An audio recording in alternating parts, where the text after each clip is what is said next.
I le swaf pa ia o le atua te maa, le alo, ma le angang pa ia. O le ona le malosi mo lava, o le alofa e whaavavau. O na o le pule au au le lololangi i eile le atua na o ia, e fio i me umalava, ma o le pulenga e whaongaina, e tangata anu ma le Palemene o Samoa. I tonu o tua oin whaasino ina mai tu la fono le atua, o se tofi pa ia tu whaasolo. Lo mātou o tua se siri se, mātou whaatangsia le anganga o le loto mau lalo lau pure paito tas. Le ia toi folau whaunga mana I lunga o le nei Palemene. Pa tonu mai oe, le ia tonu ai a mātou wherafulafo inga.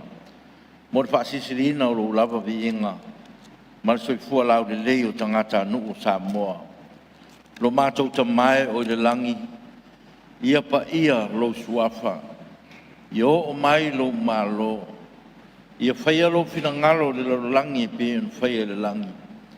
Ia e foi mai ia te mātou le aso nei o mātou me ai e tau mele aso. Ia e whamangalo ia te mātou ia mātou ang sala. E peo i mātou foi o na mātou whamangalo ina atu, ie wanga le anga mai ia te mātou. Aua foi e te taita ina i mātou ai pao sosonga. Ia la vea ia te mātou ai le anga. Wa e ou le malo mane mana. A toa mane vi inga e whaavau lava. Amen.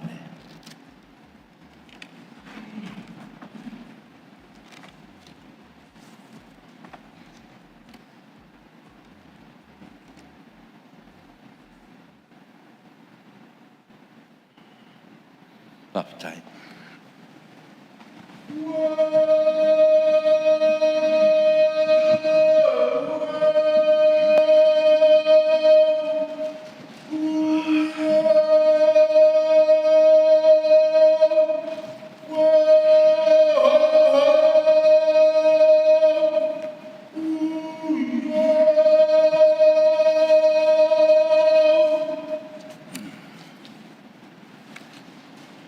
O te whasisilatu a amtani nei tau manga le whono ao whaitu la whono. Whaftai le lofo le tua nei tai au, ua mwhai eia no tātou toi whiaroai i le awa whata le fia fia ma le ori ori. Se aso fōu whamanuianga o le langi wa i te tala mo lo tātou wala wina. Po i atu vi inga ma le whanetanga ia te ia e whawawau. O te whatalo whatuai le pa ia mawarungo o le Palemene. I sa whai ngā o su ngā whono e fia le tino. No atu ia. Pa malo soi fua mnuia ma le langi ma malo a fua i lao o maua. Ina ua tepa i ula ma tanga i matango fie. I le neito e aso o tātou ngā ruenga le nei vai aso. Whatalo whatoi whalurunga ma tā ngā ruenga pa la tōntu maoti o tātou malo. E mai se foi o nisi o le mamalu le tunu mwhaino o tātou maputa. Tai au manuia i lo tō langi e mama. Whatalo whatoi Samoa i lau Tupua inga. Ma lo soifua manuia. Anga le leile li i whaiwa mtiuta nei aso. Tupua i maia. Ma le manuia. I le fōfora wai o le leinga al tātou maota. Ia tau tai le li. Le ia toa malu pea o le tai. Me aua nei ma ngoto le nafo. O wha manuianga mai le tua. I le nei aso. Manu te leina le usunga whono. Al pa ia o le Palemene. Manuia al Tupua i mai le tino. Ngā o le aso tau malo. Tula whono tau whaofi o tau teunga whawae numero lua o lua lima. Pai taunga wha lua, pe lafo inga wha awau, aso whono o lona tonu. E tolpo tau manga al whono awau, pai tula whono, le as whono nafi, ona al whale tonu o tatu el tise, o lo sa noa, le suis whono mo ana lofi numero lua. O le mea leu tāpala o whionga sui malu, mo whawawina o lau sa noa.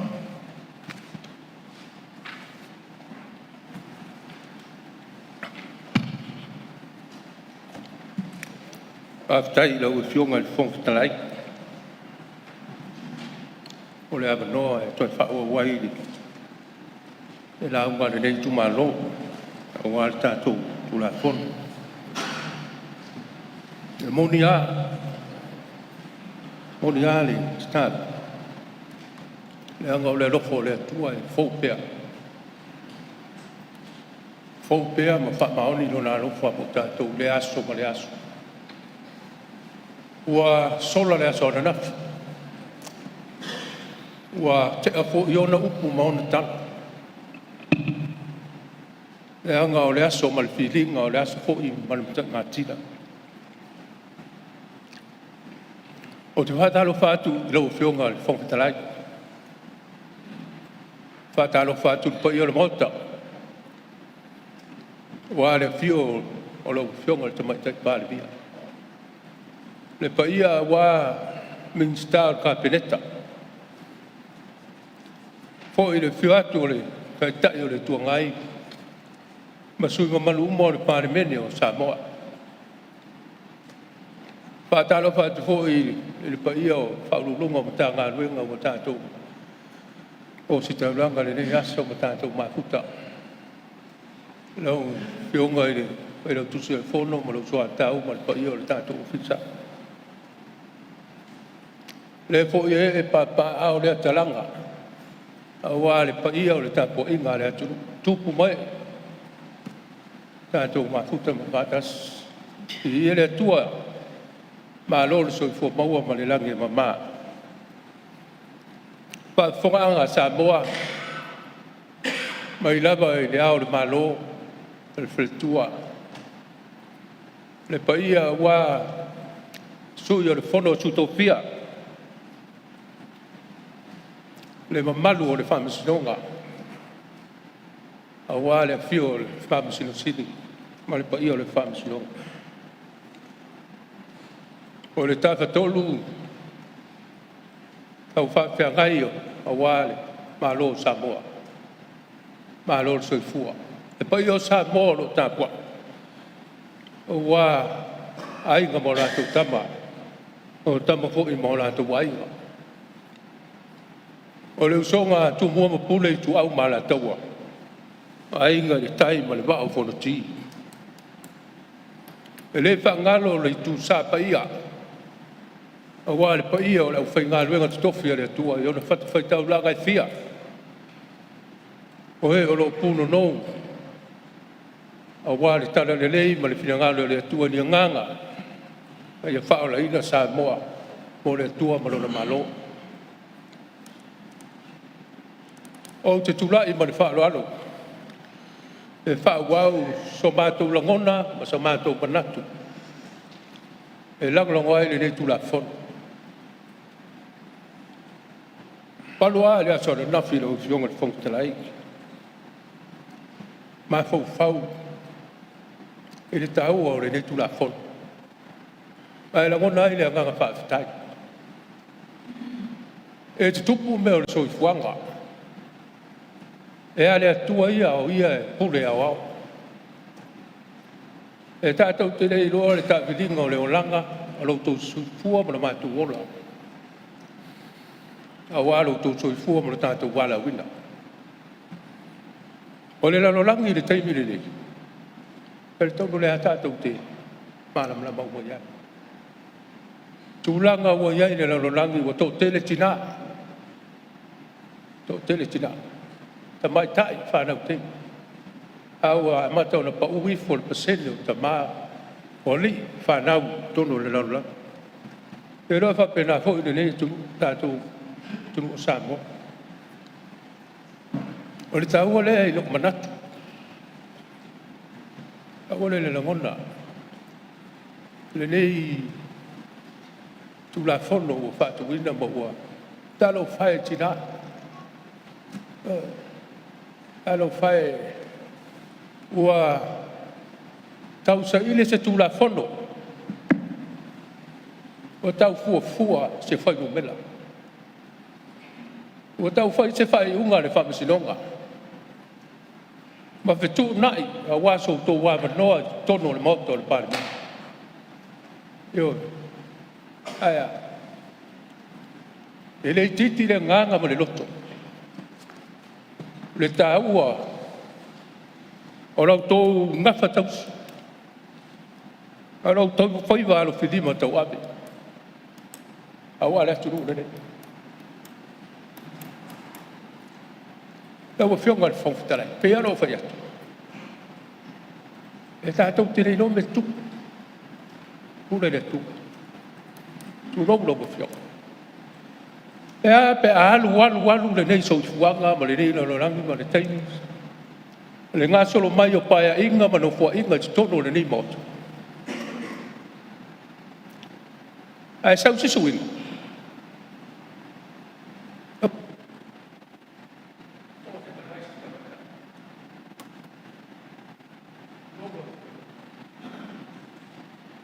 Palemene tamata.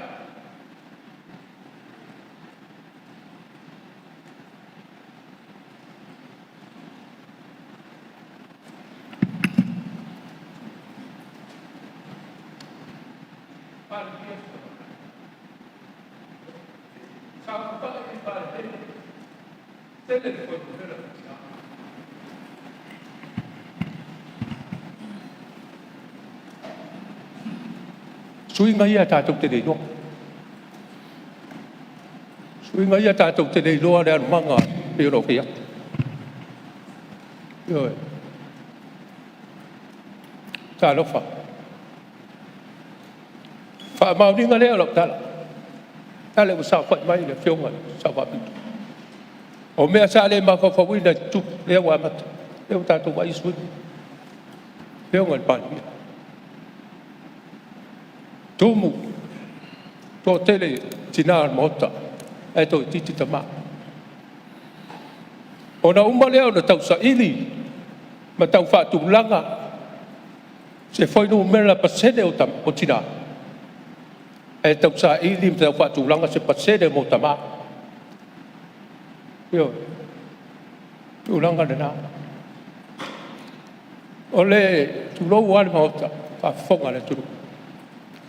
O lo ia i whiringa, o lo ia i lo rātou whiringalo le mautare, tāpoi mai. Ao se alongona e watu pea, a leo pea, nei tai au. O te whawhetai ai le nei tula whono. Leo wa ma oti mai, ma o ta oto mai lang tō, ma manino le mautare vai. Paua leo le whautuanga.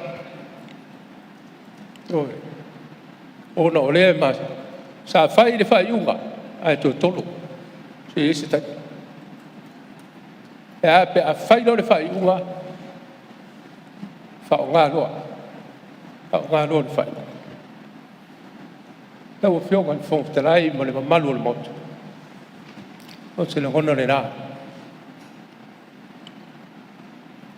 A mea ia le nei a manoa. O te tula iai ma le wanga whaaloa loi. Pai masui ole nei tu malo. Tau ave sa mātou upo ma sa mātou tala, sa mātou sao o wā le Palemene o Samoa. E mātou te whia wha leo le nganga whaafitai. Whia whaafitai tina umo le turu. Tina umo Samoa. Lau a whionga le tamaitai Palemene ma minstar ka peneta. A whionga le tamaitai whaipula le mota. Le paia a wale sa whainga i whaurulunga ma tā ngā ruenga ma leo whai ngā ruenga ni maro. Tā ngā ruenga tūma oti. Aia le tautua tua vai o le tunu a wāwhare tua ma tausi. O tina o le tunu o loo tātou whengai aso uma ma teimi uma. A wale tautua ina o le kalesia. O le tautua ina o le nuu. Tau tuaina o ainga. Poli atu le mātou whaafitai tia. Pāmalo o nusai, whaafitai tau tua tunu. Whaafitai tau tua malo. E sau wā pēa le wholaunga. Ai tofto whoina ai tātou. E tau ai na sa ua le wā sa mātou tula i lau e whionga le whongwhitarai. Mātou te whia wha leo ai le nganga whaafitai tele. Le ala leo lo whai atu. Lau whionga. Tātou te rei mai loa le alu manga o paia inga ma le whaasoro mai o le nei moto. Tātou te rei mai loa. Le a o ta whata. Le o tātou vai. E le tino mai o ia mea. Lau whionga le whongwhitarai. E le whaangalo i sa whaafitai.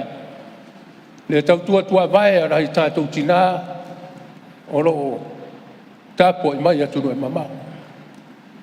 O lo soso ni mai a wāo tātou ai. A wāo tātou atunu. A lo whaafitai. Tau tua vai e peia le tau tua ma le wāwai mai a le Israel. O no fo sea. E le ma whai na ngalo o na nuku. e so e per fa malama ma ba bai bai la o fionga fangtalai ele umisa Toi tasi minuto sui. a le nganga le na e fa leo a wa le nei tu la fono o fa tu la mai e ia ma oti ai o ia ta oto ai lang tonu tu la o sui ta mai ta sui fai pula le mota e pe yo na ia le fina ngalo tu la fono pa ma le tu e lo fionga Tai. fangtalai ia pa ia le mota a walta tu ngalwe ngole ni yaso ia fa ia fo le tapo inga Samoa fa ia le tapo inga se tu maro mo le fa lo fa tai Ua fa malo sa no ai lo fionga le so sfono malu mai ana lo fidu mo lua fa tai ko mo sao tato tu la fono fa vai pe tal noina malo fa tai ia la tu le tu le ia tu le mai suio nga mo mo lua ia le no nei lo fionga suman Ftai. Ok. Ulai lava mane whano alo. O kana fōi mane whai ke ngei tai au fōu. Whakano whāku i le ulanga alo ia i le whiona mo whionga i whongtarai. Whakano whāku fōi lau whionga i mai kai Palemene ma lo awa. Whionga i rim mai kai Fiscal. Whakano whāku i lau whionga i le kai o le kuangai. Ia ai mai se foi o sui malu le Palemene. Pakano whaaku i whaurulunga o kanga ruenga ma whaalapo konga kuma oke ka kumano. Lau sunga whai lau tusi ma le o Fiscal fono au au. Pakano whaku foi i sui malu le atunu. Tupu mtamari um whai o kako mon mawinga whakas. Ia awa foi le fonga uso Samoa ngei kai au. Kanu whanama. Ia, whakaro whakfoi le kapo inga Samoa. Le ngaka i Samoa lo a whiong papa au i Samonge. Ia, ai whapefoi Samoa lo a whiong papa au so skafo le nalorang. Whakaro whaku i whaurulunga o Karesia. Lau whainga ruenga ko kofi o le kala le rei. Ia, o lo whango ngō mangu a wāse manguia o Samoa i rei kuwha le ngang. Whakano whakfoi le kapua inga ngai o kako uso i sa whainga maroa ko kuira mungua. Ia, o lo whapea kapua i mai. Ka alo whanama. Pai o Samoa wa umang kapui. Pe o ngā mua i sau ngoi ei la wa whionga i whongwhtarai. Ia, whapea foi o le koko o Samoa i foi ngei kai au. O le au kua o le aso ngei le ka lenga le Karesia ma le kuswhaika wasu. Ia, o le matau i le Atua, whaaro ngia le puli. Ia, whakaro whakur kapo inga se ukumano, kapo e maia, a ngai maunga ngumere rua. Ia, se whaifui se sao ngei kumano a wale. Koe keu ngar kula whongar whamai. Ia, a walawa ia, sui ka mai kai kongor mauka ngei. Lea ua, kolu ngei o asu. Ua fifuria i whala au mamafa le sa ingor ko whama le ukanga. A whai lava ua umi, ia ua sala le umi. Sala le umi. Lea ua au mai le keu ngar kula whong. Ia le lava ua whama oki mai le ngumerong. Ngumerong. I le kilo i le ripoki a komisu sue. Le sa ko fie le fionga i Palemene mal kapeneta e o mai ar ka ko whainga paloka. Ia i la umore mau e o lo li rifa le fina ngano le aku ngu i ka upurngei. Ia i le fasol muri. Whakakia esi. Ia e peika iangi. Ia le lava ua sila le fionga mai kai Palemene mal whainga malo. Ia i le whakau inga o le kupao kako ki ngā. Ia pei lava o ngā sau ngose kasi o sui. Ia o kua ia maanga mai whafu. Ai mai se foi o mano au whakas i le whaku kaua inga o le kuparea. Ia foi lawa au mai kongo le whonga uso le aku. Ai mai se foi o kako kulenga malo. Ia i le whakaua inga o le kuparea i ki ngā. Ia o le upua le aku nguu e ko fia Samoa e pule mkai. Ko fia e kua Samoa e pule mkai. I la una kilo mka upuringe. La sila whakula fongo. I ngisi o ki ngā. O ngisi o awhio anga e kapu ai o ngā makai ki ngā. O ngisi o ku malo e le mawhai o ngā kauwasi sui ki ngā e whai o malo. O nā la sila ia i le ku. I le ngō kia mane ia ka kau o ki ngā. A whea foi lalo ka oko iai le alofa. I le ku o kako moka ngei, le ku pao ki ngā.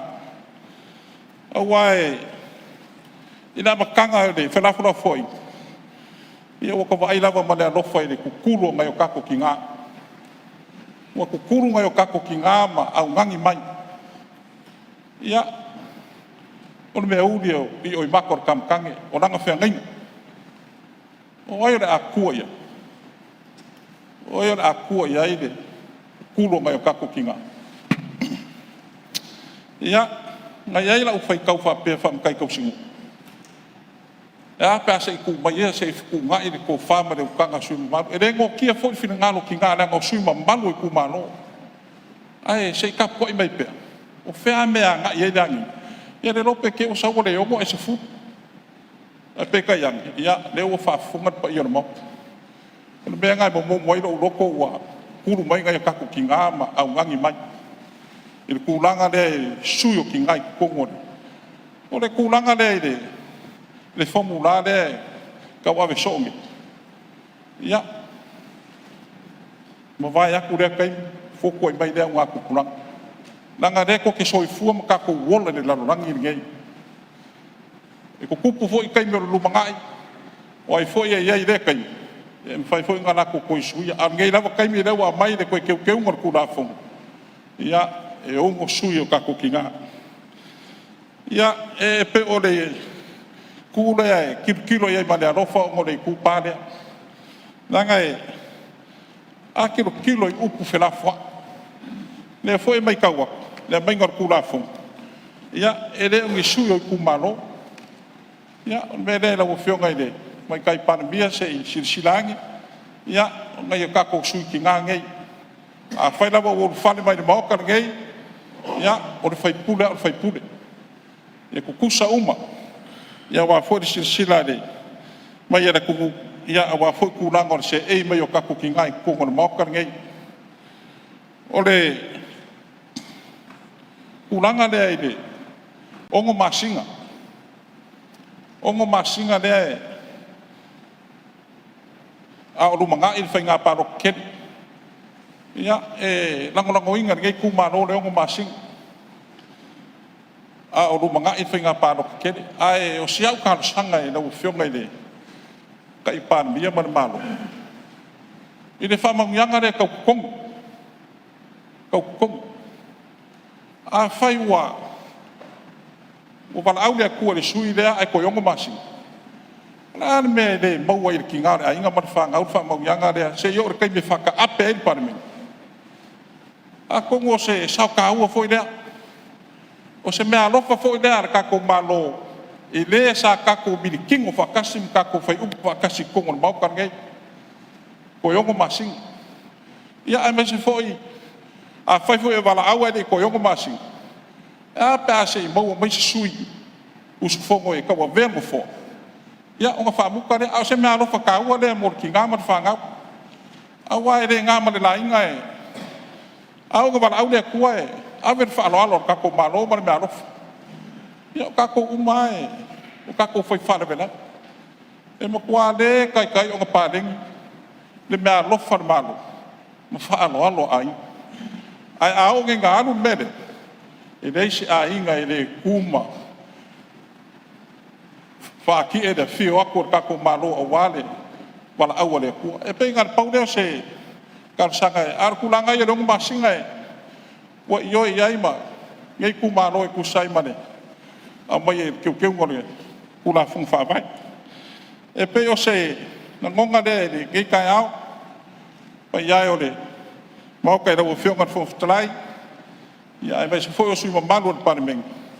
ia e lango inga e ngai ku malo le kulanga pe o ngai ai le ongo sui ia mai ka I kongo mau ka kulanga le ile se uma ia palo kala iki famsingo e io ia ro ka wai lot fai ka ngalo ia palo kai ku malo di makasi ia usurol Palemene o ia uma sui di makasi ar fa ko ingol suyo ki ngai ku sai mar kula fu ia le ma ngai ko ke ngare wa mai kongo mau ka ngai ia e pe o se saulan ngai ku malo ia ia ila va singa ka mai ka upula o fio ngai fu kalai e le se fasil silango se maniu vai aku pa ir mau ka mar kula ia nga singa fa kai le ki okay mo mori aku nga fa kai le ia mo ka wa mai ra fio ngai fu kalai fa kai e sia ka nga wenga le ku kangi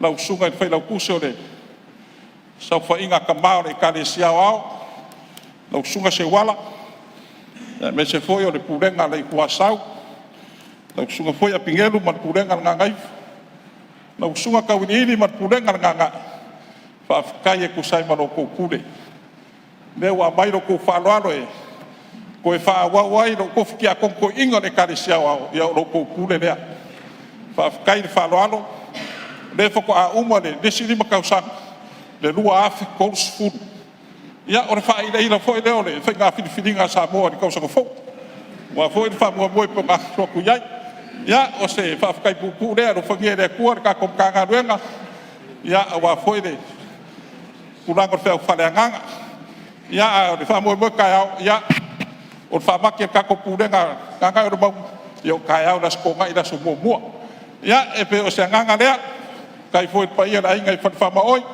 ia il mangaku mai ro ko foi pule le wo mo ko sa ngo fa kia konko i ia le wo ko kala ko foi pule mok ia me se foi le suir ngai ku malo fa kai ro ko fa lo ia wa fa fo ko ri ma fa fo ku ia ro fangia de ko ro ko sa kau ia ro fangia de ko ro fo fo talai kai wi ro ku lai mai kai ngole o ko Samoa es foi ro fo ngai mai kai Palemene mar kapeneta mare fio ngari kai re ko ngai mare pa io Palemene ma muia fot ka po inga Samoa e ora ko malom ka uku de no fo de ko fa stai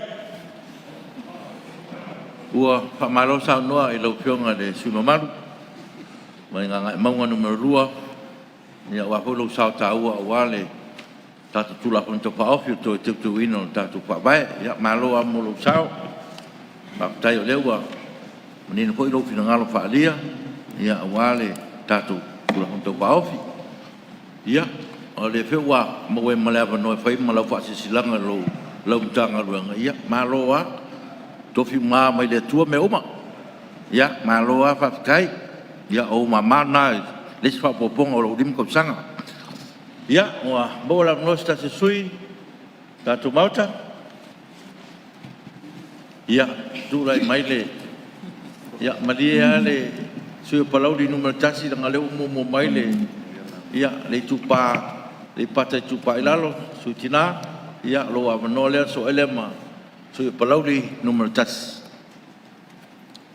ia pa tai la vai la wa fiungal fong sai mo le no nei tai ao ia mo mon fa tai lo fa tu la wa fiunga tai lo fa fu ila fiungal sama tai Palemene mal kapeneta io suita ita ole tai tai mal suita ita io nei tu ia mali mamalo Palemene un fai na fia nei tu la le Apia o le tai ao pa talo fa fo I fa ulunga mtanga luenga tai tasi ia mali mamalo le atunu ia un fai on mul mawina ne yaso ia ai san fo no fo lava ma fa longolongo ile angi al sabili po fele a mafuli ia le falalo le la ia alewa mai tawatu le nei tai ao mai lava ile aso mo se ia o mai nei tu la ia I fina ngalo fa alia tu sai fo I mali tu la fono na te wina o le mo moli e pa fo ia le vi inga ile atua ona ua mai ta watu ile lango mai se le tu pa o tama ona sai ile manatu ta la to te le lango ina ia le nei tu la fono ia fa tai e u ia ina te le fo ionisio fa mtalanga fa le no lua naitina ia e whaafetai leo ua maaua atu ia leo ua mafuri lava lo latou finagalo i le lagolagoina o tinā o i foʻi ia tagia mai ai faletua o nai tamā nei nai tinā lelei fautua lelei ua o le afioga lava le atua o tua atu o se tamā lelei lo saufaʻi mai se tinā e silisili ona lelei ma au lelei ami o lelei o lea momoa le atua i le faafetai foʻi i faletua o tamā nei totonu o le palemene ona o le fautua ma le tualalo ia matimaʻiga foʻi tamā ia lea ua molimauina i finagalo faaalia i totonu o le maota nei ia viia le atua ia ae moli le faafetai tusai foʻi ma le lafo le afioga le tamaitai palemia tusai foʻi ma le tulafono paua le atunugaluga lo nei sui lau afioga le tamaitai palemia ona o le upu lea o le lē ai o se itumālō ia silasila ua toe tuumaualaloina lava i tatou pei o se faaupuga ua sauāina ai lagona o tinā le faafofoga mai mo le mau mai outou tinā o Samoa ma tamaʻitaʻi ia ua toe tuumāmaina lava i tatou lenei fasifoai upu o le lē ai o se itumālō silasila i tatou o taimi tatou te o le stala tapala usuafa matai o polofai saumonotaga i totonu ekalesia totonu o lou nuu ia ae faafoliga mai pe o le a pule mai le tulafono o le a faateʻe le tulafono o le taʻita ma totonu o lota itumālō totonu o lota aiga totonu o lota ekalesia o le mea lea tuualalo atu ai lava na o sina tuualalo atu lava i lau afioga samaita palemia ia seʻi toe silasila ane i lei tulaga no ai pei o le itu lea pia o le ato e taotaomia ai finagalo ma lagona nai tinā o loo fio mai e tauvā i totonu faigā upu o le tatou atunuu iai foʻi faaupuga faapea tamā ua o latou lea tuso o latou lea o loo taotaomia ai ia nai tinā e o mai e tauvā i avanoa faapenei ia ae ona o iai leo latou manatu faapea o latou o ulu aiga o latou e puli ia mo lotou silafia o outou o ulu a o tinā o le ua po o fea lava la manaʻo le ulu e feliu ua ia ia a le manaʻo a le ua e mimilo o faapea ia e lē ai ma se mea te mafaia mea lea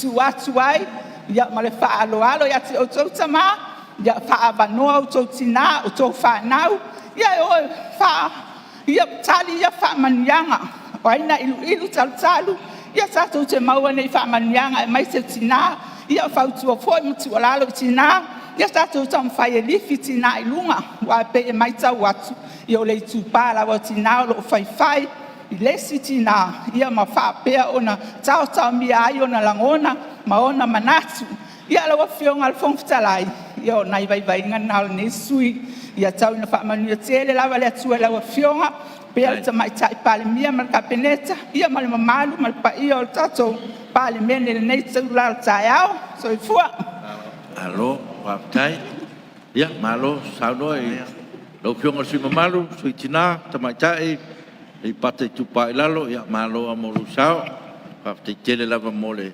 soasoani tatou tulafono tou faofi ia le avanoa nei lau fioga le sui mamalu mai palauri numero tasi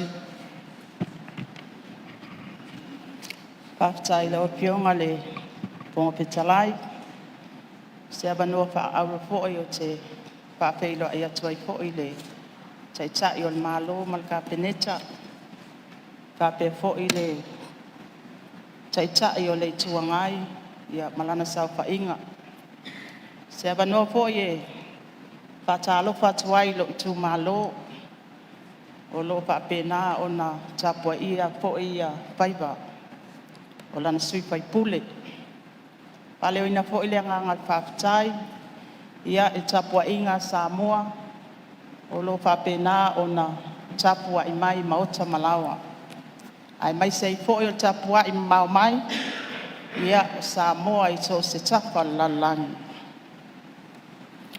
e fia pai te sao palauli numero tasi i teuteuga o lenei tulafono mo silafia ia o te o mai te tono le Palemene, ia ua mai o na pasia le tulafono le nei. E sau mata i tū ma o mata mai fafo. Ia, whaafitai le anganga whaamaite, ma le anganga tau langa, na lai na afua o na fausia le nei tulafono. Ai o le fesili, o le ale fe au lea i momoli mai, i le tulafono le nei le whaama o tina, o le nofoa tamaitai i le Palemene. Ia si itia le numera o tina ma tamaitai i le Palemene. Ia iai le leo tina ma tamaitai te tono le Palemene. I whai unga whai, ina ia le lei ma ato atoa. Ia amana ia, ma ia tufa amatie, le sao tina i le Palemene. E momoli le nganga le whaafitai. Ia usui a tina whai pule. O leo watino mai ai le tulafono le nei. E tolo pulau ia te olua. Ai sea, e le o mapu le tau whai. Ma le lalafo mai o whaamatalanga. Ona o lua lea watino ai le tulafono. Lawa fionga i le fonga petalai. Sao tātou manatu ea, o tua ia o pata tua o le tulafono. Wa ta'u mawalalo i nai tina matamaita.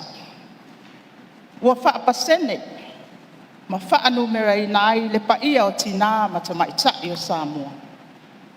O lea ua o i na whaalisi tina matamaita. Leanga alafo le upu, ia te o lua o uso a tina whaipule. E ti ngā le loto le isi tina. Anga ngana foi.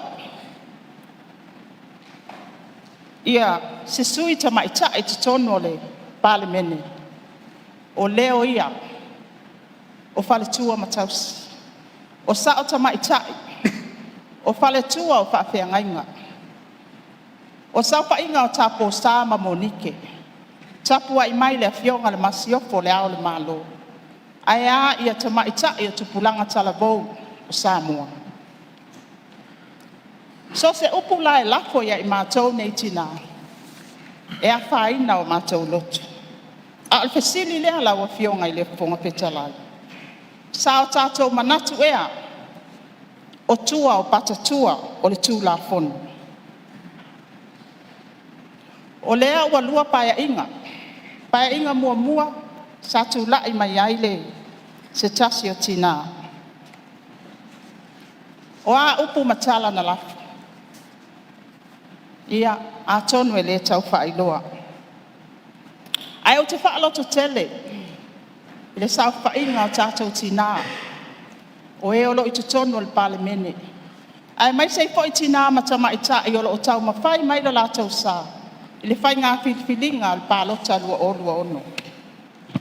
I la uia baba ai. E ese le saili mā lo tina. Ai sea e pine. Ua kā muta al tina. Ua insinia al tina. Ua ave ba alele al tina. Ua o al tina i le vātia tia. Ua fita al tina. Ua wha amasino le tina. Ma ua Palemia le tina. Ua whaife au le tina. Ua umia tina tofi mawarulunga i business. I matanga luenga ma whaala potopotonga. Ai se ala. Tātou te o mai ai loa i le Palemene. Ona le mawhai lea on au sia e tātou tina. Le numera mana o mia. O le tali, e le o tina uma e fia tau vai i Palemene. E te le tapenanga whaaloto i whale, e au ona whai whafo atu al Palemene. E au ona whaatino e tātou tina.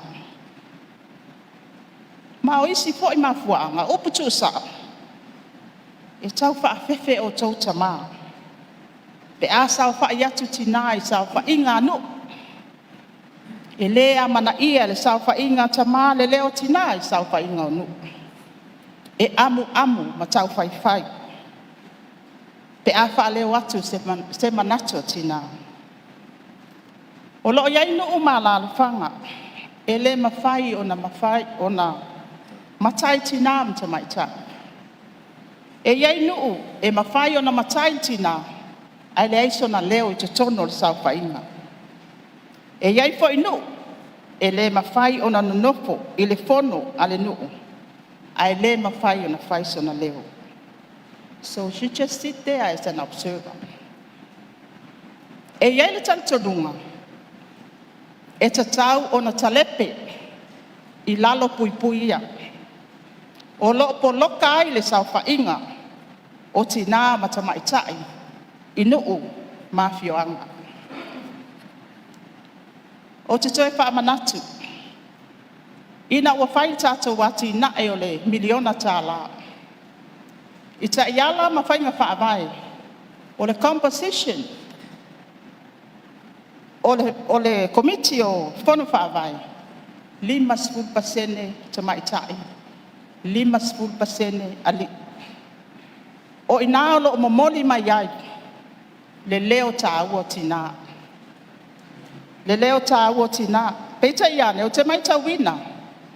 E le o mawhai fo i o na ausia ia vaenga uma. I to tono i tu malo. Ia o le tali na ia te oe te fono. O lo iai fo i tono ta iala mwhainga whaavai ia. Le 2% mai le miliona tala. E te tau wai o na whaatino a tina. E una ia aia wano tutusa o tina mta maita. I la tau fo ia ngā whatausi. So le upu wha maalosi e tātou tina. O loo fuafua e tau vai le pālota o loo lomane. Ia tātou wha maalolosi. Ia toa o tātou loto. E iai le tātou tāpenanga tele. E tāpena mai tu atu o le Palemene. Ona o inale awala sa o awala mai ai. A tonu i le uwawa ai atu le sauwha inga o tātou tina to a ono lau sauwha. Ia tulowa o le fionga le sauwha pitu. Ia le ai o le auta singa lava lo nai tu malo. Le sa momoli mai ai. Lua o le tau wā le tina i le whainga whiwhilinga. Ia molsi e fia e le Palemene. Ia e ono ia ali sa o mātou tau wā mai. Ai sa au walu malo o mautinoa. E se fo ila uia strategy e mwhai e. Ni whaatino lo sau ton. E whaatino lo au nanga. I tua i nuu malala whanga. O te awai te tono komiti e tina. E abe lau whautuanga ma lau tua lalo. Ma ia mawhai ai. Ona abatu se whaalotu tele e tina. O lona winga. O le isi tina, o isi tina e to alua. O lo sau whai. E awala mai lea i te tono o tato. Tu la fono. O loo. Whaatinoina ma ai ai al taimile nei. Ma o te whaaloto tele atu i tina mta maita. E ese le sua malie. Ma le wha o sofianga ese. Ina ua wha manuia ina mai oi le pālota.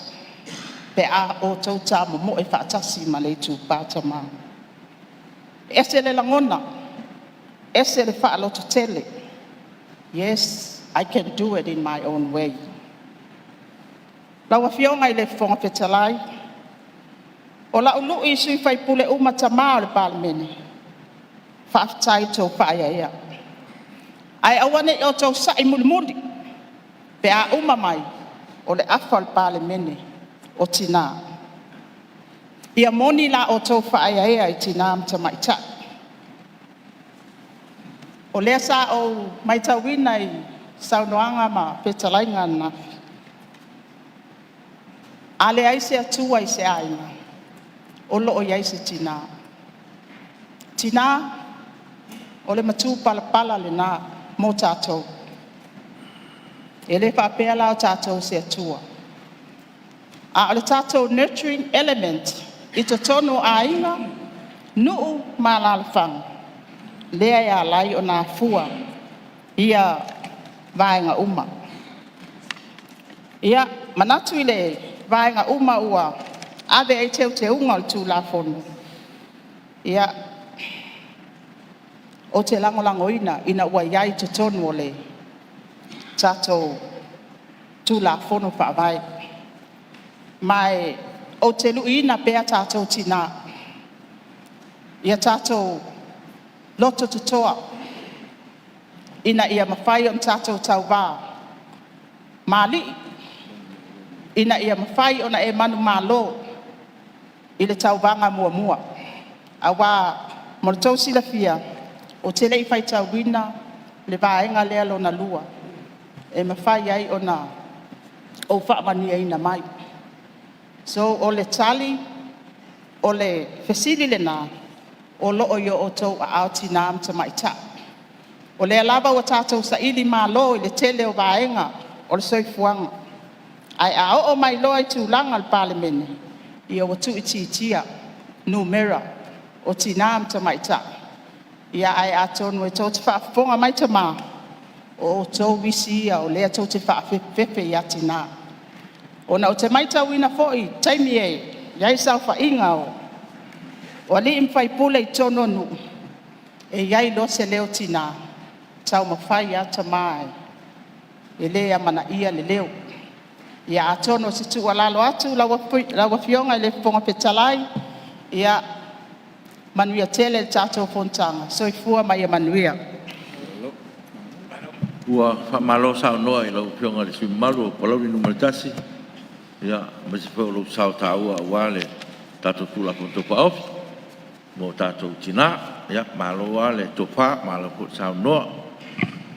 Ia, ua maula no tātou sui o tātou mauta. Ia, le ua mai tau atu le ua. O mai sa o na maanu marua. O pionga sui te tai le tua. Fitai, no fionga I le fong fitalai. Ia no nei tai au fa lo va toi lo fionga ia va pe foi le fionga Palemene mlang ka pineta. Ia e tai foi le fionga tai le tu ngai. Sui manu umore. Maota nei tai au. Ia pe foi ia fa ulunga mtanga dueng. Ia ale fa fonga mai ma tapo inga Samoa. Wa fa malota Tupua I va tai talo. No fionga fong fitalai. Tula e moli atu sina sao nei tula fono I nei tula fono tau whaofi e vai ai masao o tamaitai uma o lo I tumalo ia meise ia tamaitai o umia swafa matai ia matamaitai matai o lo o saunia tu nei e tau wā I whainga pālota o lumanai. E a wā pe o winga ngā tūla whono nei. Pe a pasia. Ma puala na o tūla e mori se manatu. O na e whātau aina lo suia wano tutusa. Ma wano tutusa uma a li imta maitai. Ia e whāwhitai le tūla whono pe o na o mai. E dai manatu e fia mori atu. E ai tu sai ma nai te unga I wa mai tātou whawai. O le whawai ma te unga peo nau mai. E olo a mai ai ma whata oto mai ai se formula fau peo fo na sau no ina te lo sui. Mai Paro longa ma te toa te lo fina ngano. Wa inga fo il mota. Tu sa ma nei tu la fono to te teu. Mai ta ua mai la fa longo. Mo de 25 tai. Le wa sa no le suia. Mai sa nganga lua. Le aso ndafi. Mai etere no le formula. Don fa to ma nei tu la fono te teu fa pe a disadvantage ai nei ia te mai tai. tau wā, sui tau wā, I whai ngā pārota. Rau whionga rwhong vitalai. O sui whai pule te mai tai e whiriwhiria ma tō whia I lalo de formularis. Peo na mai de tū la whono tō tau tau nei. E tasi alo nā matanga. E a mata mai le tū malo, I ei le tū malo na tau wā ai. Whai ngā pārota alo nei tū malo. A tasi anga waa e mwhai ei o na tau wā. O le umia leo suafa mtai. O suafa mtai. Alo da inga. E whai nu ai. Ilo na whioanga. Tau tua ai la whioanga. Montanga. Tau tua ai le kalesia. Mta whale. Tasi na anga waa. E mwhai ai e le mtai te maita. O na tau wā. I le whai ngā pālota alona I tū malo. Rona winga la wa whionga whong vitalai. O te maitai tau wā. I whai ngā pālota au lato I tū malo. E ei o lato whasinu manga. Wa o lo umia swa whamtai. Lona inga, lona whioanga, ma lona I tū malo. I lo lata I tonu. E tū mau. E le ma whai e se tū la whono. Ona ave sea Fasino manga na matai Samoa e tu mau pea mai tau ave pea ia pa ia ma mamanu mo suafa o lona inga o lona nuu mo lana I tu malo o agava ia e mwhai ai o na vea ma sui tau wāta mai tai I le whai ngā pālota a lona I tu malo peitai O lo o mai se vaenga le tū la whono teu le nei. Pea whana sau no nisi o sui. O ta mai tai e tau wā de whai ngā pārota. Ai whamanui ina I lalo le formula le nei. E le aise I tū malo. E le aise I tū malo. O lo na winga. E wholinga mai. E le aise I tū malo e tau tu ai. E le aise I tū malo e ngalue ai. Ma fi nau tono le maota nei mo o lato mana onga ma ati nai ma ngā luenga mana o mia ai mana tua fo e ma fua ona sau fai le maota nei o le pālota alo nei tu malo e ei lato sa lato pālota iai malanglangoina e o ila e le I va manueina I le tofi ma le tofai pula le tu malo ai fa manueina I lalo formula nei O manatu lewa, e te tau o na iai sei tū malo o sui whai pure te maitai nei. A wā o lo whaamaria ina uma tūlanga pēr na o tano atu iai. A o se te maitai whai pule, e sa whai I le maota nei e lei sei tū malo. O lo na winga.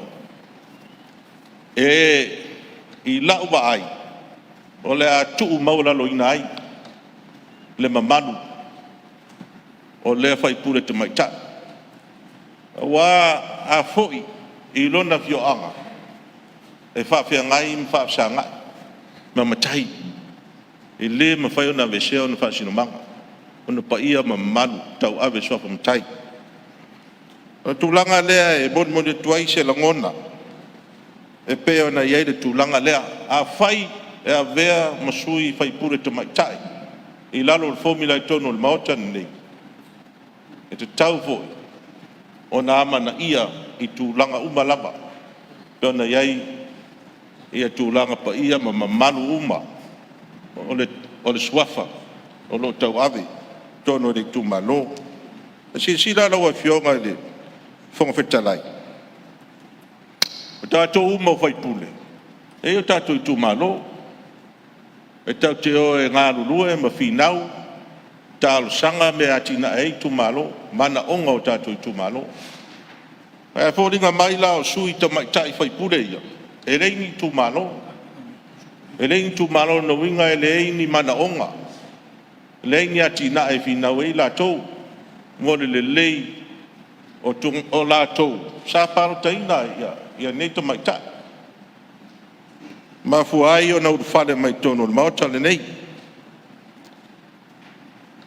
Ia, a whapea e tūlai mai mau whare mai le maota. ai filia ave ba mi stalang lang e mau ta vale mau fa man yanga mau lunga tom ai le se tu malo e tu tu ma lunga lu ai e le peila fai pule e le se ta vale la titi tom ala tu tu le tu malo anga ile tu malo ma fi nau mo atina ele no ne tu malo tau si le tu malo e va penna fo inisi tu langa tofi fa manu ngai ai le o mau fo il fa manu yanga le mo nai fai pule ya fo ya fa o peta to fo fa vai o no winga se fai pule le sen fo fa vai o vai le sen tu malo me ia town si la yai da fionga fo fitalai lua se manatu e rau sau noa nafi le sui le asanga lua disadvantage ia tamaitai tau val parota i le formula pena mai ala foi va ai malau ma tau fa tanga tapalota e disadvantage ia tamaitai tau val parota i le fa upunga le mai i o le ai se tu malo awa ia malo longonda fa tanga tapalota e siri au lo palota i se sui tau vali wa tu loi mai e mau tinoa o fai pule lo tu malo ai au palota bo lo lango se sui tau vata mai ta e le leila pa malo le tu fai pule le palota lo tu malo a vai le malo ai fa manu ia ina lalo le formula le e le se tamatai e le se tamatai o fai pule lo tu malo o tu langa le e fai ta voila o no suru yai ba waru yai mali lo pionga le sui malu ba pena lo sa longa lo yai fa ila vea ia se tu lai mai le sui o salenga no mtasi pa ftai mule ava no pa ftai fa mamlo manga le pionga sui mamal ta sile sui e sile lango tu la fo ai mai tau e sa no anga sui na te amana ia le leo tina am tama ta yo no tu malo fa fitat le fo ma wa na so no nga neia na te lango ina ia fina ngalo le suyo sanga ngalua e disadvantage le tina ya fa ngal formula o se me te fia mam no mai la wo fio ngal fo tala a fa ina te lango ina formula le ale te lango ina formula le tu la mai lon tu fina fa tu la fo no le suyo no tu malo pel tu la kala na le tau fitena e lango le simia ia o le lango ina lon tu fina tu la mal paluta il formula le ya te tu lai mai lo pionga le sui o lo fionga le fong fitalai le ma fu no ta ua le sau noanga le suia sanganga lua o lana sau noanga malana mau o le formula e disadvantage ai tamai ta o te rei tala noa so taria ina poro le taria ina le formula le fa mtalanga le nau mai pa wana me sa refer yai e disadvantage le foi ma fu ai no ta ua le tulanga le ai o se tu malo sui e disadvantage ai foi tamai ta sui tamai ta i tau vai la tu malo o le disadvantage le anga e la tau talanga la fionga le fong fitalai o tulanga na e peye o vai pena sa longa le sui malu ia tatu kai no le tatu vai mo tatu tai malolo to tolu minute si to tadi mai tatu malolonga ya fa wa lo sa longa mo le tatu mo lo taimi e a tatu te i malolo lo ia fa si silanga mo tatu komisi o tatu Palemene tatu Faraile ne isi tatu Faraile tatu fono o alta penanga o tatu fono mo vas fo pa mo le to fionga su me maro komisi le o ta pena o tatu supo i tong i em tatu fono ma le ngang fa lo pa tati ese ngalo ngale pono amulan mas malolong masani o tayao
O te whasilatu a toa mteria nei tau manga whono au pai tula whono. Ua sao ialo le tau tenga nei tai au. E manatu o mau poi se whasil ngā malosi pa o tato ngā ruenga. E whatati ese tato tau manga mana malo longa lo sao noa sus whono mai anoa maa numero lua. O le whionga su te tai le tuangai. Ia tula e meirau whionga e whaolo sao noa. O le morera o whionga pe mawose a wano.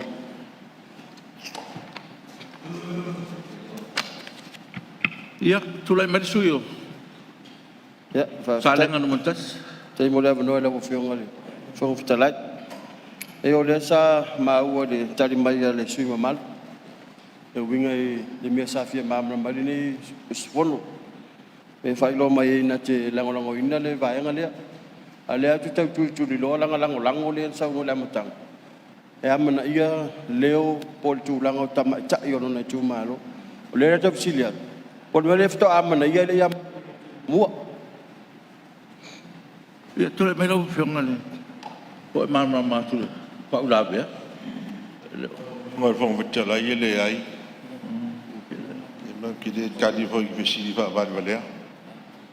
E ma whionga whong wita lai. Whaftai mo wha mausinga lau whionga whong wita lai. E le matango fie upui o sa ua singa matu. Tulanga le. Pe mai e sui wha wari walea. Ia pa. E le wha wari walea. Sili le whai atu o. O le fisili al fia malama tusam tula fon o le tato moto tu mai. Se wha manino mai. O le fisili rau sila tuai po tu po le fto amata lango mai le amatanga. A le o saul tan sil fa bal bale a be se puia mari pa mo le fa bal bale le tu malo. Ia. Sa no malo tanga tamatu. O vai mo lalo. Ia. Malie le ia o e lo fo i tato tu malo lo whionga le. Ia lo whionga le whong wita lai. Ia e. Tai e le ai e.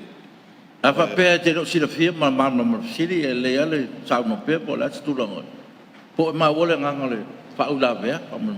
O lau te maua e le sili tau tari ai va tu pa ia ma malo le tu malo lau te tano sa o sui le sili mai.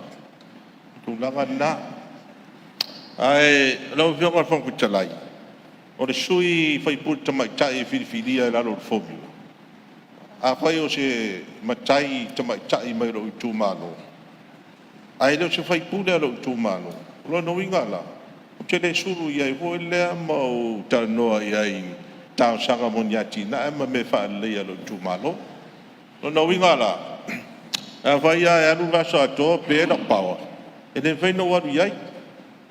Wai tai nane au le matai ro i tū malo o le hoi whai pūlea. Ai do fai pule o tu malo ale sa paro ta mo lang ai o te anga ia la i le fai pule le ali tu malo filia e pe o tu langa na mo me o tina e ma tu langa fa pena ai fa tai do fionga paole vanga mu de fio e sa tau talang o le fa tai o le na mai malo si fo e su yo fa le ata fa e tu langa fo le o le te me activate tai ia le filifilinga ma le tofia ino o sui tamai tai la ro formula ma fa mo tu ai o se longo na fo na pe ona fa le o mai e sui o fa dat fa o ma lo te no election ia fa mo tu lo lisi fa mo tu lisi wa man tu fo o la lo ta tu fa vai o ma fa inga filifilinga la tele le tunu o maua foi ia mo official resource foi ia tatou parota. Fasu li baso o taun fa tauto ia le Palemene fo. Ona fa tino la ia le official state opening of parliament. Le afio mai la o malo fa msili sui fono sui tofia. Ia fa pe foi ia sui o filia mai fa tauto. Le talaina o le Palemene a matalia le Palemene fo wa Palemene la le lumana nei o Palemene sul malvat a matalola i le life o le Palemene fo o no inga i lo wa ia te tonunga o te biana e tau lona fa mau tu ma lisi lea ai peita o tu langa na de sa wa pe fo yo le mai ai o fainga fifininga la tele la tunu lu a fi sul malon le sai che ta si o sui wa na vai tau Ia o tātou constitution sa iai. Sa whasuriwa ia sui on mota. 10% ia 5 tamaita. Teu tu la fono. Mo si ile 5 sutasi ia sui on mota. 10%. Ono la ia le lana mai ile fa iunga fa misinonga. Ia wa uma tātou whanga parata lus matasi. Ia na ila ia tau fielo la ia ole. Ole a voine ia le tofia ina ole. O tamaita ile tasi le ia ile. Sui le mai la tau. E na ua lu i fa misinonga. Ia na mai ilo la ia le unga fa misinonga le la ta oto nei le unga fa misinonga. Ma misinonga ma na vai tau. Le na mai fina ngalo. Le ia tau fila fa tau to ina ole. O sui tamaita ile. E a toa ia ile ono tamaita. I le nā ho i tūlanga. Ia, o lea lau a mai tūlafona. O lea lau a whai mai. Se uma pai election se ona wha mau tūlai. A lea na whai le unga wha masidona lua afe luspu mai tasi. O te rei loa la leo te whiwsiri atua i le malu. O lo na winga te mina whai le whai unga wha masidonga. E re iai se tūlafono e wha vai e whai unga nei. Ma fuai na tau fia le sui le to tasi. Na losu lo noi la ia o le tū lai, losu lima le tū nei, ma tū wai whai ngā malu. A re rafto a mai teu teu. O tū la fono. E wha vai ai, ma wha tū la fono i nai, le losu lo no nā matai. Ar fisiri la. A se whai ngā malo, so te wha vai la whai ngā malo, le ata tō i ai. Mai nā vai tau. A re rafto a mai teu teu. E wha tū la fono i nai, le ungar wha msinoka. Ora fisili le ta oto atu fa pena. Stai mi ona sa no le malo fa mama la ma le ava tu fa fisi. Ia tu langa le. Ona le o ta nu ta to ile. Te teunga. To ta se mi to sui. Ba ngada fa tai do fio. Ia o lava foi le upu, lava le la uma. E fa tai. Tai mo le noa, manu ia fono. Ta tai. Ia malo le sa noa i lo pionga le. Su malo ona ma anu lua po su te tai po le tuangai. Ia whaafatai molo sao. Ia, tulai mai le sui o vai maunga numero lua. Ia, tama alo whaafatai. Ia lau whionga re whongwhetalai sai fōi mo le amanoa. Ia, lok nei sui. Ia, e whaunga wani. Amanoa e whaatalo whaatua e fōi le pai ala silasi o tātou maota nei. Whio le naitu o le malu le whionga tamaitai Palemene, ka peneta. Ia, me se fōi le neitu. Sutai tai, ia tai nani fo ia tātou maenga lea. Ia malo whaftai i lau whionga le whonga le mauta. Ia mo le avanoa nei sui. Ia o se ere umi fo i se manatu. Neitu malo lau whionga ono te leo saunuanga. Ia meise o leo mae ono saunua fo i le sui tai tai o neitu. Ia manatu lea le toi wha tele se tala. Ia e pau lea lau whionga o se sao neitu malo. Ia ina wa maua lea wanoa e tanga i fōi ma whaitau ia le tātou teunga o le tātou whawai. Ia o se langona mua sa o mai lok nei tangata lau whionga le whonga mauta. Oa manatua ai le tātou whono taruai le maasina reo tea. Ina wa a mai le whaasisilanga lau a whionga. Ia tātou tā pena mai mo le tātou whono le astofi le vai aso mua mai whapea mai. Ia wa tala le avanoa i tātou lai. Ia wa uma le whaamamaluina o le tātou whaatauaina o tina. Ia ai meise. Ia le tātou whaatauaina o le te ena o le sauaina o tina matamaitai. Ia pe o se manatu na se langona sa vave ona o mai e tea. Ina wa umano whaitau le te unga lea. Ona e sawa ia o pofoia nisi foi il whanau. Ia o mana ia le mana ia. Malia le sui mamalu. Leo ke fia malama po le so tanga le tulafono le ma le tātou whaamaluino le tōninga le sa. E leo se tōninga whape tātou te. E o mal nei no fo ingo tātou la e ai. Na sina taimi tātou te whaamaluina ai. Ia malangolango ina e tusa o le finangalo tātou malo, ma le mtanga lua. Ia le wa mai al mtanga lua, o te tau po on tātou, wha malo lopo mtātou ia. E le la pasi so tanga tātou tulafono le talono ina. Le tu ina la le fa mo fonga le tunu. Malo whaftai e lo whionga re, whangwhetalai, a wa umanita e ao maana nafi o ta ua lava le whata ua ino tina matamaita, pe o le mafua angana o leo tau mwhai e watu, e se whamtalanga i tūlanga lea, ia ai peo ona i saunoa, ia leo mai, a wha peo mai, am tanga luenga, ia whaftai, malo whaftai e lo whionga, o le whata ua fo ia le vaenga, me se o tātou tina matamaita, ia ai, lo whionga ia watu foi le whaftai, tātou malo, e tū mauina peo tātou sui e tō ono, e le tātou teunga lewa au mai, e wai leise mea e leise anga i lalo, tūlanga whape, e anga i lava i lunga, e ai whaftai, o lewa mai teunga, e o tū maupea, e le lalo ifo ma le tō ono, o sui ta mai tai tu tono le tātou Palemene, pa wasi vai inga i fia watu i lo pionga le whonga petalai, ia manatu foi wa mai a foi no sau no ai nisi sui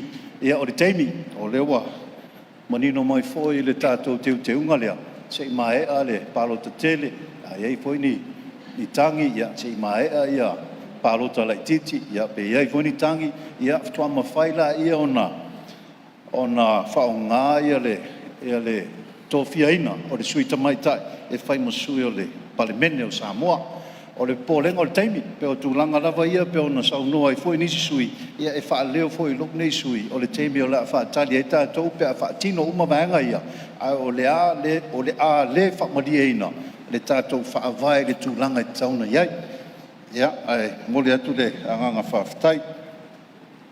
Lau whionga i le tūlanga fwoi lea, i le fia māmalama i fwoi lok nei sui, e le whapea mai a whapea o tō whia nei sui tamaitai. O tau nei, o le whaipule o sui tamaitai. Ia, ai wa le mawhai ona tā ua o se sui tamaitai mai le tū malo. O lo whapea naona whalota mai ai, tamu e mai ai. Lau whionga, o le whesiri. O le whesiri o lo nei sui. E le teimi o le lao whia e tātou Palemene. A whapea e siri atu mal tō tasi le sui whaipule o tamaitai. O le whaalupe ina i tono le tātou Palemene, po la whaalupe whaapea o le sui whaipule tamaitai numero tasi, ia po le sui tamaitai whaipule numero lua, pe o le whesiri na o lele o manino mai foi i lea vaenga, i le whaalupenga o la whaapea naona ia sui whaipule tamaitai i tono le tātou maota nei. Lau whionga le whonga whetalai ia, fia whai us whamtalanga, e mana tua e lok nei sui ia le paia inga se furu ma le 5. Tari tonu o lok mana tua foi e lau whionga. Ia, pe o lau whionga ma lok nei tangata. Sa whape nauna ta ngā lulue le komiti lea sa whaofi mai ai le tū la fono lea se 4%. O le nā foi vai tau lau whionga. E mana tua pe lok sui le mātango fia o saunoanga o manatu. Ia ai meise le tātou tu tū whātasi. E lango ina le tūna whono, e le vai tau le nā. O lea lau i eise manatu se tua lalo, po se fisili fo i lau whionga. O lea so lulu, o lewa mai le whautuanga le, tamaitai i loia sili, e pā lota lau a whionga, i le tātou whāwai, pe a whāpea e teu tātou whāwai. O lau pesili i lau a whionga le whongwhetalai.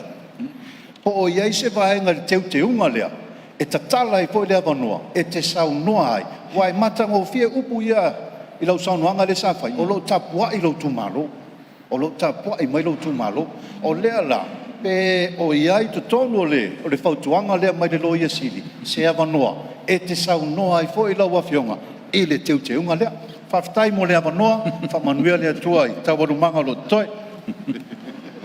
Ia. Malo saunoa le siwimalo wai maunga numero 2, whaftai. E mana ia foi le saunoanga le siwimalo ma ngai mai le formalan palota. Ia o te whamarulu hatu. Ia ele mwhaina whai sautala i tono Palemene, wa lawala uforsanga nan whai atula tululu. Ia, o le tūlanga lana, al whautuanga ia loia siri. Ia lewa whao ngā le whongapitalai. Mele, ia malo, whaftai foi le whamanatu mai ia ma taurumanga o tātou Palemene. Ia wa avanoa tātou mota, stasi fi saunoa.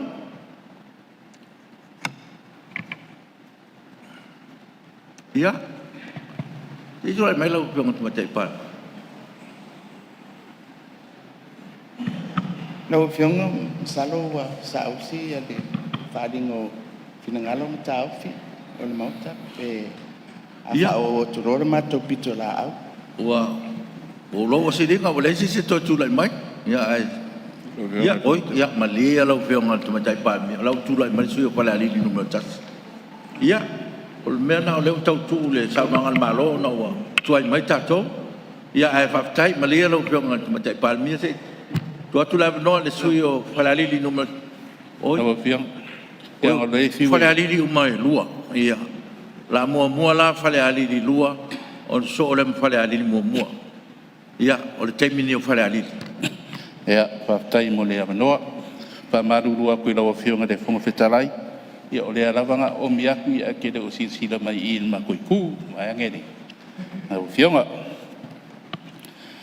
Ia, whaftai mo le amanoa. Tūla e ma le anganga whāroaro.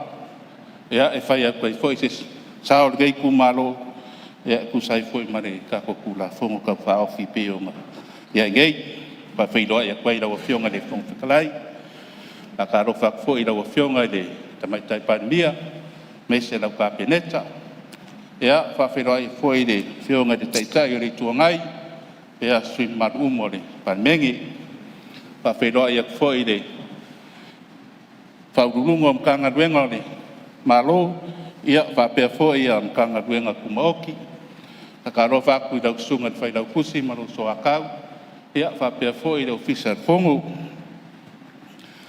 E le whangalo inga fo e le ka pua inga ia e le whionga le au mamalu al kako malo marang masioko ka ingange fo e le ka pua inga ia whionga i suyao ia maraku wharikua ai le ka pua inga Samoa whai unga poko mai nge kai au ia awari mo le mawingo le whonga uso Samoa ia ai le ka pua inga Samoa mai mua whafonga mai le ngaka i Samoa ngei ia whapea fo ia kungu e mau ia whio kama malako ainga makama so ngā kumua mapule i ku au maraka ua ia ainga le kai ma le waa whonki ia aia fo i le kapua inga kako moku i sai i le whio usua ma le vai whangua fo mai kulangi sa olem sa le aumua ma le laungiu sa e lua ia whapea fo i le moku sa wale Padang furu makoko fare ula ia fakuil moku mane na au nga kas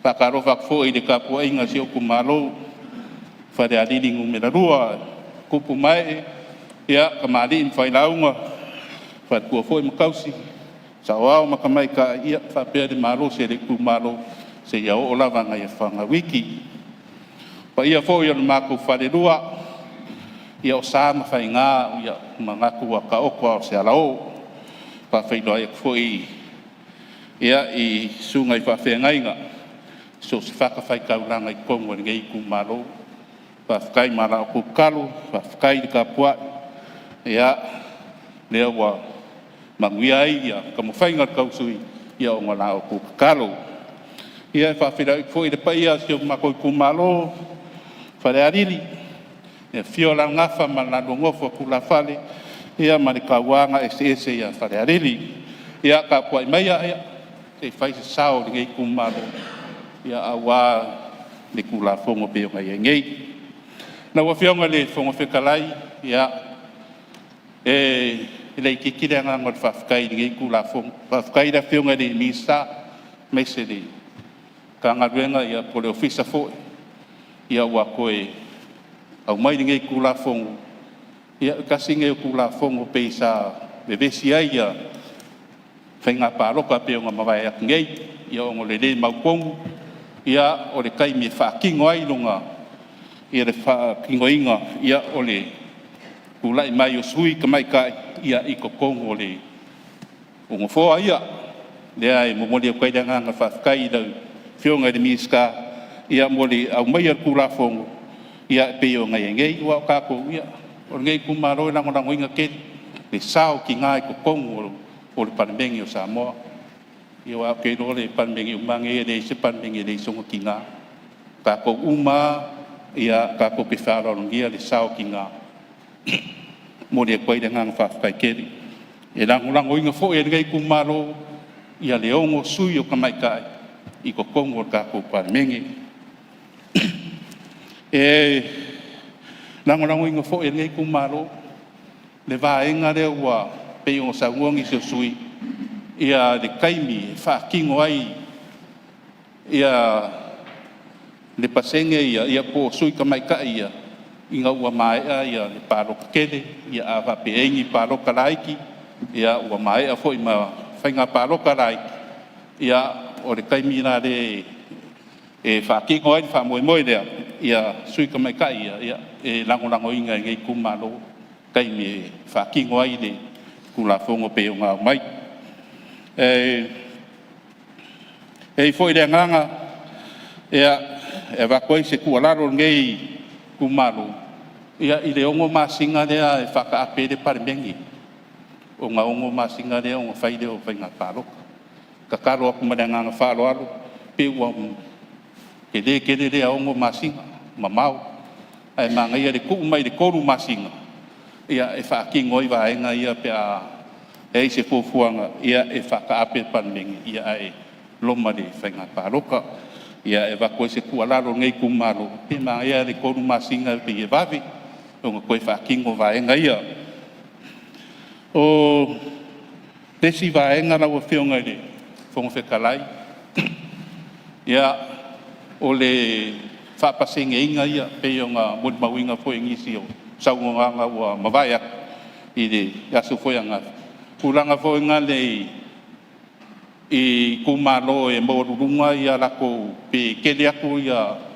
lako ngumela o lola paroka o le whakaika inga rau whionga se kumalo e whaafe ia i le lola paroka ma se kumalo e luafe ia longa ia leo whai o le o kanga paroka o ngā whapasenge la ia a whapeu wa umar whainga paroka e le sao mai se sui ka mai kai i vaenga ia o lo mga o mia fo se sui ka mai kai e whakumu ai ningu fōrea ia pe e ke ngā ia i ngā ia se rangonga ngei usu ngā whonga rau whiong o ngai e kakaua o ngā whea le kele o paroka le kulai mai le paroka i le ki ngā lea ia ma le paroka le lua koe le siki ngā le ma walalo ia le lola paroka o lo ka wākuai o ngā ngei le kūla wa whiong a whapea e umar whainga paroka e wa ausia e le ausia le ki ngā le mangmaru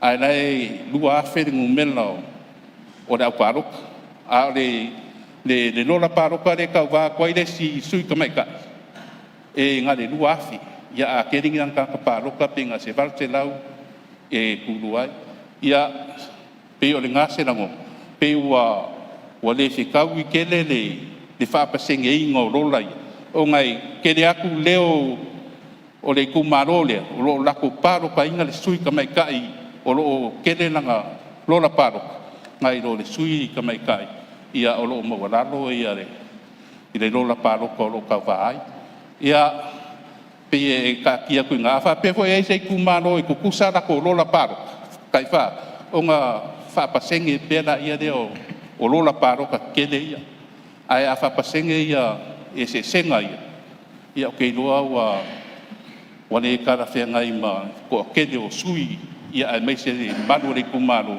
sa lako paroka inga lako sui ka maika ia a kongu fo i o nganga kuku fo i le paroka ngā umaku ngei i kele aku paroka sa paroka inga le sui ka maika ia re ua whaapasenge mai ia ua whaarea mai ngai vaenga rea ai ngā se kualalo ia ma se pau le mau ali ngei kumalo se isi langi a whai ua le ngā whakia e le ngā whaapasenge ia pe ma whai o ngā awinga sao mai rol ki ngā re ma warunga ngā paro ia e sui kulanga i le kufua rea pe o ngā iai ia tawa whionga i le